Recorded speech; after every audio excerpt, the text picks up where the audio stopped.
Hello ఏంటి అలా ఎలా జరుగుతుంది? తను వెళ్ళిపోయింది కదా. తను వాళ్ళ నాన్న హాస్పిటల్లో ఉన్నారు. బాబాయ్ ఈ విషయం అందరికీ తెలుసు, నువ్వెందుకు షాక్ అవుతున్నావు? తను ఎక్కడుందో తెలియట్లేదు, తన ఫోన్ కలవట్లేదు. తను ఎక్కడుందో కూడా తెలియడం లేదు. అంటే వాళ్ళ నాన్న హాస్పిటల్లో ఎలా ఉంటారు మామ్? రిషబ్ నీకు అసలు ఏమైంది? తనుజ వాళ్ళ నాన్న హాస్పిటల్లోనే ఉన్నారు, మనందరం కూడా అక్కడికి వెళ్ళాలి, గుర్తులేదా ఏంటి? లేదన్నయ్య, అప్పు ఆంటీ చెప్పారు. తను ఇక్కడి నుంచి పంపించేస్తున్నాను. ఆయన అంబులెన్స్ లో దారిలో ఉన్నారన్నారు. రిషబ్ నువ్వేం చెప్తున్నావు నాకేం అర్థం కావడం లేదురా, కాస్త అర్థమయ్యేలా చెప్పు. మామ్, రాఖీ చనిపోయాక తను చాలా షాక్లో ఉందని అప్పు ఆంటీ చెప్పారు. తను ఇక్కడ ఉండడం మంచిది కాదు, అందుకే తను వాళ్ళ ఇంటికి తీసుకెళ్ళిపోతే మంచిది అన్నారు. ఏంటి, తనూజ ఇంటికి వెళ్ళిపోయిందా? అవును మామయ్య, అప్పు ఆంటీ నాకు ఇదే చెప్పారు. అలాగే అప్పు ఆంటీ తను వాళ్ళ నాన్నని అంబులెన్స్లో పంపించేశానని చెప్పారు. ఆ తర్వాత తనుని కూడా వాళ్ళ ఇంటికి పంపించేస్తానని చెప్పారు. కానీ హాస్పిటల్ వాళ్ళు తను ఇక్కడే ఉందంటున్నారు. వాళ్ళు ఫోన్ చేస్తారు తను డబ్బు కట్టడానికి హాస్పిటల్కి రావాలని. అంటే ఏదో గందరగోళం ఉంది. తను ఇంకా అప్పు ఆంటీ ప్రమాదంలో ఉన్నారు. అసలు అన్నింటికంటే పెద్ద ప్రమాదం అపరంజిత్ అని వీడికి ఎలా చెప్పాలి? ఇదంతా ఖచ్చితంగా తను పనిన పనాగమే బావగారు. ఇప్పుడు మనం ఏం చేయాలి? మనం ఆ బ్రహ్మరాక్షసుని అయితే ఆపలేము, రిషిని వెళ్లకుండా ఆపాలి. రిషబ్ చూడు, ఈ మధ్య నువ్వు నాకు అసలు ఏమీ చెప్పడం లేదు. చెప్పు బాబు, అసలు నువ్వు ఏం చేయబోతున్నావు, ఎక్కడికి వెళ్తున్నావు? మోమ్ ఇవన్నీ డిస్కస్ చేసే టైం లేదు ఇప్పుడు. నేను మీకు తర్వాత చెప్తాను. ప్రస్తుతం ప్రమాదంలో ఉన్నారు వాళ్ళు. నేను వెళ్ళి వాళ్ళని కాపాడాలి. ప్లీజ్ నన్ను వెళ్ళనివ్వండి. రిషబ్ బావ, నేను కూడా మీతో పాటు వస్తాను. చూడు బాబు, చూడు నేను చెప్పేది విను. ముందు మనం హాస్పిటల్కి వెళ్దాం. తనుజ వాళ్ళ నాన్నగారి పరిస్థితి బాగోలేదు, ఆయన ఎలా ఉన్నారు చూసొద్దాం. లేదు డాడీ, హాస్పిటల్ వాళ్ళు తను రమ్మని చెప్పారు. కొన్ని ఫామ్స్ ఫిల్ చేసి వాటి మీద సైన్ చేయాలంట. పేమెంట్ అవన్నీ నేను హ్యాండిల్ చేస్తాను. చూడు బాబు, మనం హాస్పిటల్కి వెళ్దాం. ఇలా కూడా అయ్యుండొచ్చు. ఒకవేళ తనుజ ముంబై వెళ్ళటానికి ఇష్టపడలేదేమో, చాలా మొండిది కదా. తను హాస్పిటల్కి వెళ్ళిందేమో, అందుకే మనం హాస్పిటల్కి వెళ్ళి చూద్దాం. ఒకవేళ వాళ్ళిద్దరూ అక్కడ లేకపోతే వాళ్ళు సాయంత్రానికి కల్లా ఇంటికి వచ్చేస్తారు. ఓకే అలాగే. నాన్న, ఇద్దరులో ఎవరి ఫోన్ కలవట్లేదు. రిషి చూడు బాబు, మనం హాస్పిటల్కి వెళ్దాం. తనుజ ఎక్కడికి వెళ్ళుండదు, తను ఎక్కడికి వెళ్ళదు. హాస్పిటల్లో వాళ్ళ నాన్న దగ్గరే ఉంటుంది. రోడ్డు పది. చూడండి, మీరందరూ కాస్త అపరంజిత్కి ఫోన్ చేస్తూ ఉండండి. మీలో ఎవరికైనా తను ఫోన్ కలిస్తే తను నాకు ఫోన్ చేయమని చెప్పండి, నేను తనతో మాట్లాడతాను. సరేనా? పదండి, హాస్పిటల్కి వెళ్దాం. పదండి. రామోహిని, ఇలా జరగడానికి వీల్లేదు.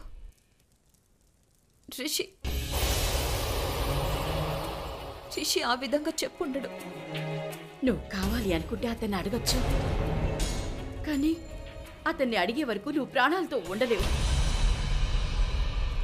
నన్ను క్షమించు. ఒకప్పుడు త్యాగం చేసిన కథ నాదైంది, ఇప్పుడు నీదవుతుంది. ఈ ఊరు నన్నైతే మర్చిపోయింది, కానీ నిన్నెప్పటికీ గుర్తుంచుకుంటుంది. ఈరోజు నువ్వు చాలా మంది ప్రాణాలు కాపాడుతున్నావు, అందరి హృదయాల్లో నిలిచిపోతావు. లేదు,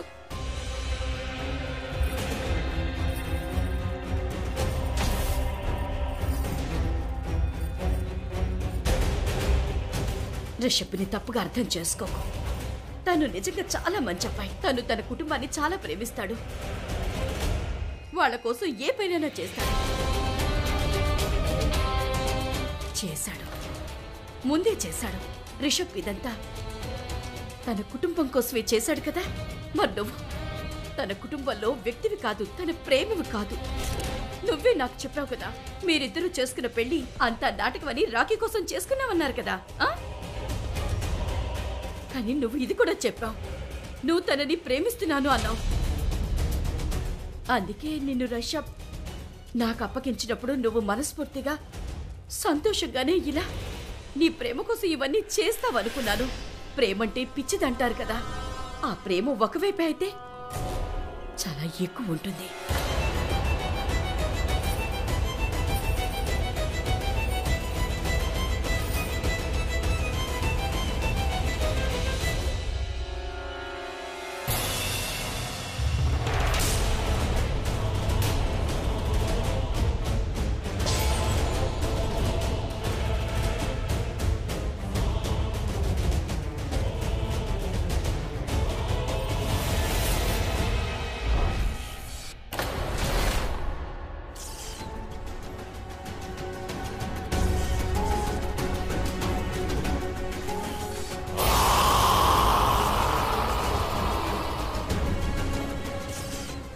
అపరంజిత,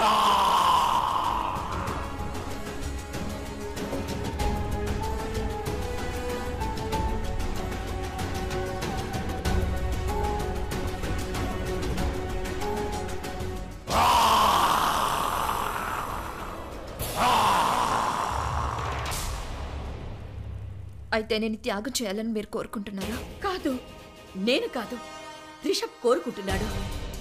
మీరు కోరుకుంటున్నారా? ఒకవేళ మీరు కాకపోతే మరి మీరే త్యాగం చేయొచ్చు కదా. మీరు పెళ్లి కూతురుగా మారండి, మీరు చావండి. మీరు అలా చేయరు, నన్ను చావడానికి వదిలేస్తారు, మీరు తప్పించుకుంటారు కదా. నాకు తెలుసు. నీకు సంజయ్ గురించి తెలీదు. నువ్వు అతని నిజ స్వరూపం చూడలేదు, నేను చూశాను. అతను ప్రాణాలతో ఉండగానే అతని రాక్షసత్వం నేను చూశాను. అతనంటే మీకు భయం వేస్తుంది కదా, అందుకే నన్ను బలిపశువుని చేశారు, అంతేనా? లేదు, నేను పిరికిదాన్ని కాదు. నేను ఎవరికి భయపడ్ను. మరి మీరే స్వయంగా అతనితో పోరాడొచ్చు కదా.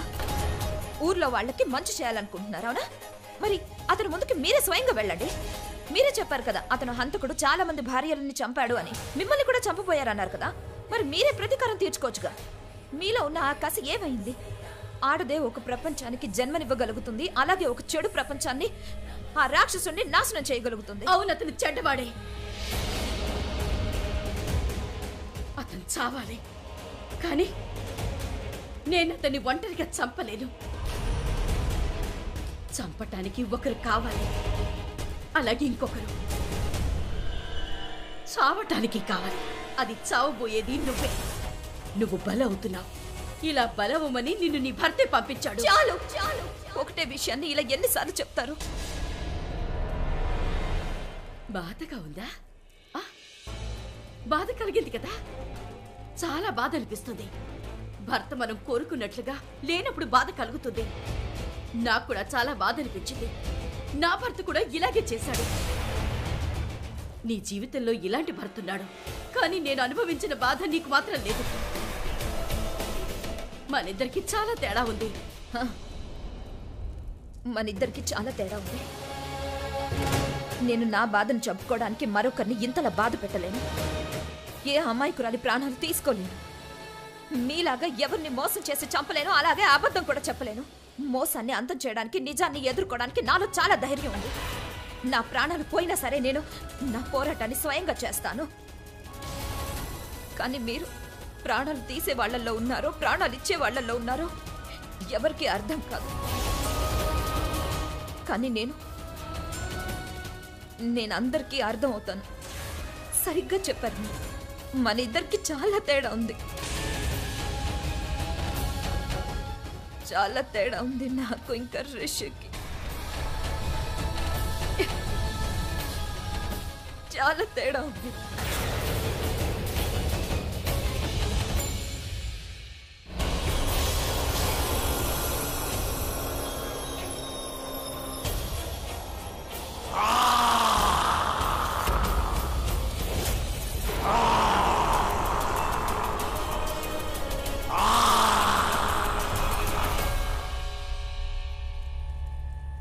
ఏంటి ఏం చేస్తున్నారు మీరు? చూడు, నేను భయపడేదాన్ని కాదు. నేను కూడా త్యాగం చేస్తున్నాను. నా రక్తాన్ని త్యాగం చేస్తున్నాను. అతను ఈ రక్తానికి ఆశపడి ఇక్కడికి వస్తాడు. రక్తం వాసన ఇక్కడ వస్తుంది. తర్వాత నీ ప్రాణాలు తీసుకుని వెళ్తాడు.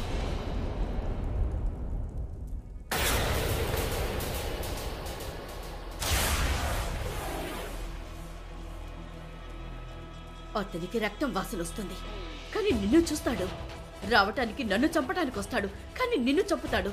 ఈ రోజు బ్రహ్మరాక్షసి కథ ముగిసిపోతుంది. అతనికి అపరంజిత కావాలి, కానీ నేను దొరకను. అతను మనిషిగా ఉన్నప్పుడు దొరకలేదు, ఇప్పుడు రాక్షసుడిగా ఉన్నాడు. ఇప్పుడు కూడా దొరకను.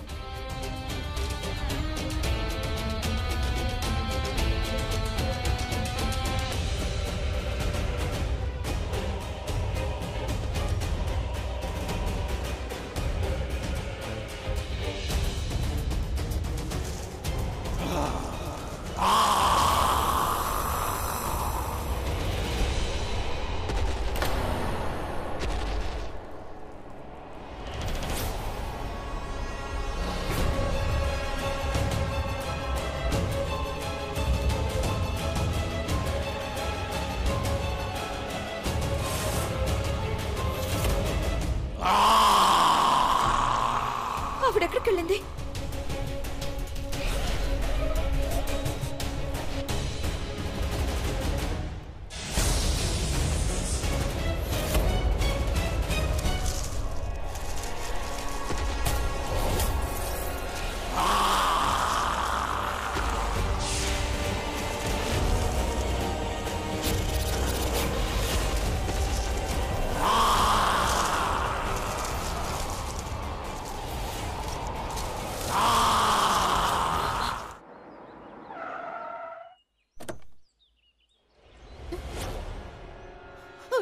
బాబు? కాళీ నువ్వు ఇక్కడ?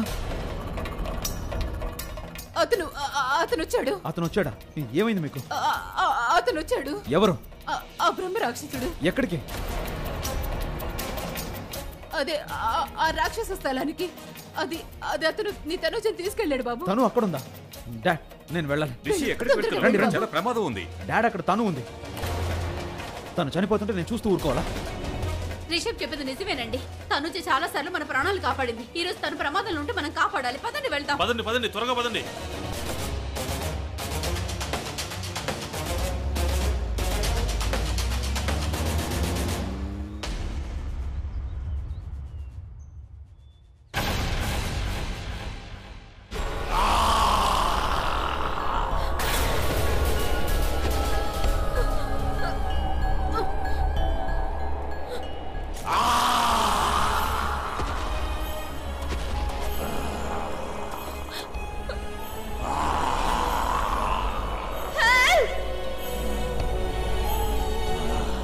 నిన్ను విడిచిపెట్టను, విడిచిపెట్టను,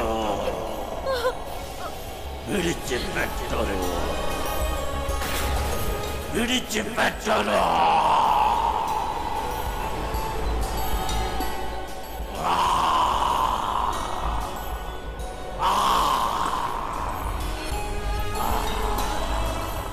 ఎక్కడికి వెళ్తున్నావు? నన్ను వదిలేసి వెళ్తావా? ఇదే కోరుకున్నావు కదా నువ్వు? నన్ను చంపాలని కోరుకున్నావు కదా? నిన్ను విడిచిపెట్టను. నాకు తెలుసు, అంతా నీ కళ్ళలో కనిపిస్తోంది. నేను కనిపించలేదా నీకు? అయితే నాకు ఇష్టమైన ఎర్ర రంగు, ఎర్రగా ఉన్న నా రక్తం కనిపిస్తోంది నీ కళ్ళల్లో. ఏంటి, నువ్వు ఇంకా బ్రతికే ఉన్నావా? ఇప్పటి వరకు నిన్ను ఎవరు చంపలేదా? ఎలా చంపుతారు? నువ్వు ఇంకా ఎంతమందిని చంపి చేస్తావో తెలీదు. నువ్వు చేస్తే బాగుండు. ఎవరైనా నిన్ను ఇలాగే చంపాలి. నువ్వు ఇంకా ఎందుకు చావలేదు? వినిపిస్తోందా? నువ్వు చచ్చావా ఇంకా లేదా? తొందరగా చావచ్చు కదా. నాకు ఇంకా చాలా పనులున్నాయి. చచ్చావా నువ్వు? అసలు ఏమీ మాట్లాడవేంటి? చచ్చావా? నిన్ను వదిలిపెట్టను.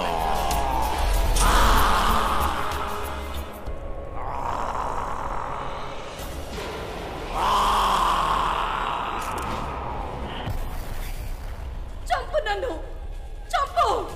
నీ ప్రతీకారం తీర్చుకో, నా మీద పగ తీర్చుకో. ఇంకా ఈ ఊరిని వదిలేయి, ముక్తి తీసుకో. అలాగే ముక్తి నివ్వు. నేను నిన్ను చంపుతాను. నిన్ను చిత్రహింసలకు గురి చేస్తాను. నీ చావు కోసం నువ్వే ఎదురు చూసేలా చేస్తాను.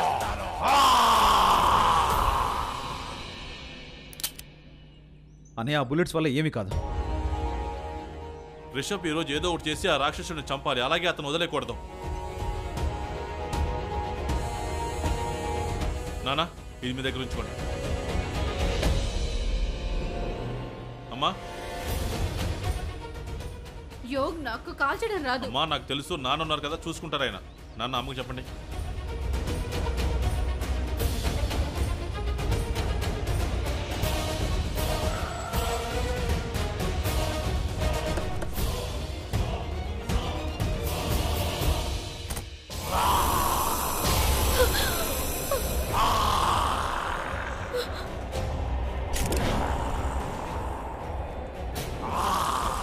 లేదు, ఇప్పుడు కమలం రాజగిరాలతో ఏ ఉపయోగం లేదు. అతను చంపిన వ్యక్తి ఒకవేళ 100 మీటర్ల దూరం లోపు ఉంటే అప్పుడు అతన్ని ఎవరు ఆపినా ఆగడం చెప్పింది. పైగా ఇప్పుడు అపరంజిత అంటే ఇక్కడ ఎక్కడ ఉంది?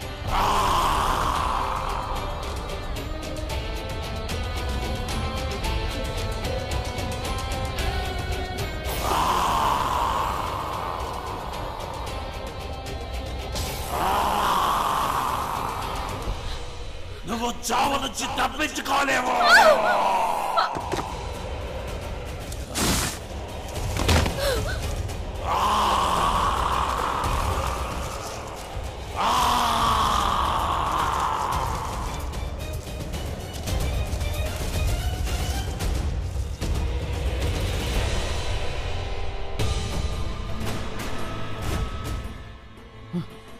రిషబ్ దారి లేదు. లోపలికి వెళ్ళడానికి దారి లేదు.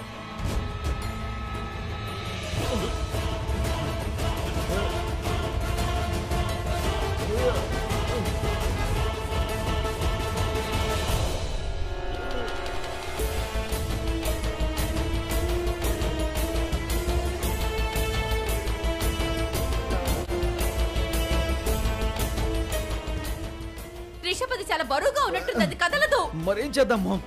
తను ఆంటీ ఇద్దరు లోపలే ఉన్నారు. వాళ్ళ చావుకు వాళ్ళని వదిలేద్దామా? ఇది జరపకపోతే వాళ్ళిద్దరూ చనిపోతారు. నేను వాళ్ళ మాట కూడా వినుండాల్సిందే. నా వల్ల ఆంటీ తను ఇద్దరు ప్రాణాలు ప్రమాదంలో ఉన్నాయి. నేను వాళ్ళ మాట ఎందుకు వినలేదు? నేను ఎలా రిషబ్ నా దగ్గర ఒక ఆలోచన ఉంది. యో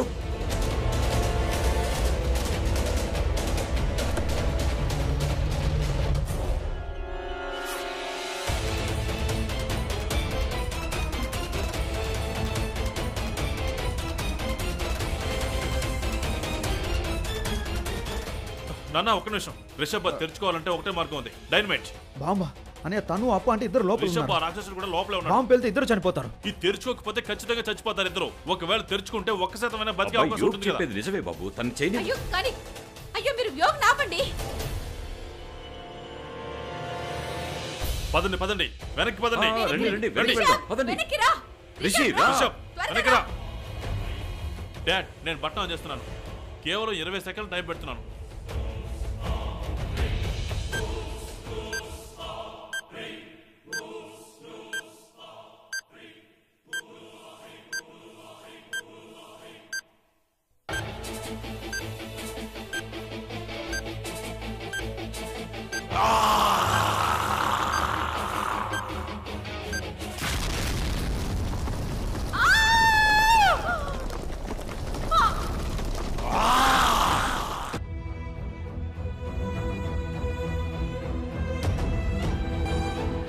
రిషి రిషి జాగ్రత్త.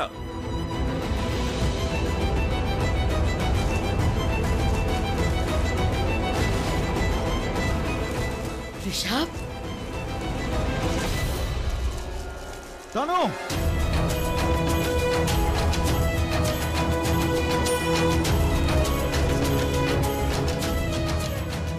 మామ్ డాడ్ మీరు ఇక్కడే ఉండండి, నేను లోపలికి వెళ్తున్నాను. మీ దగ్గర గన్స్ ఉన్నాయి కదా?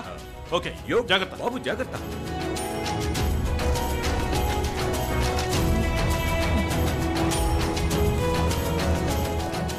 అనయ్య నువ్వు అప్పు ఆంటీని కాపాడు. నేను తను సరే, తీసుకెళ్తాను. వెళ్ళు. త్వరగా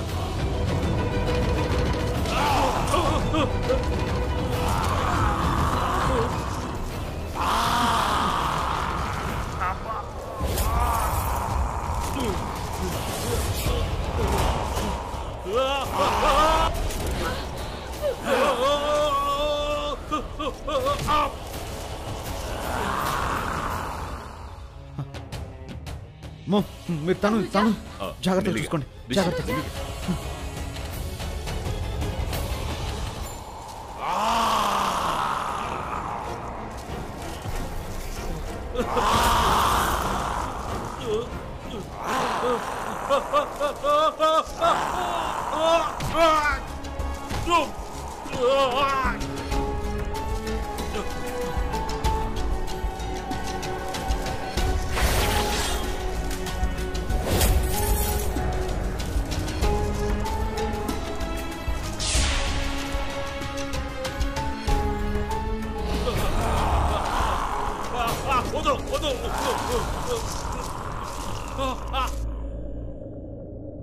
నేను అప్పు ఆంటీని తీసుకొస్తాను.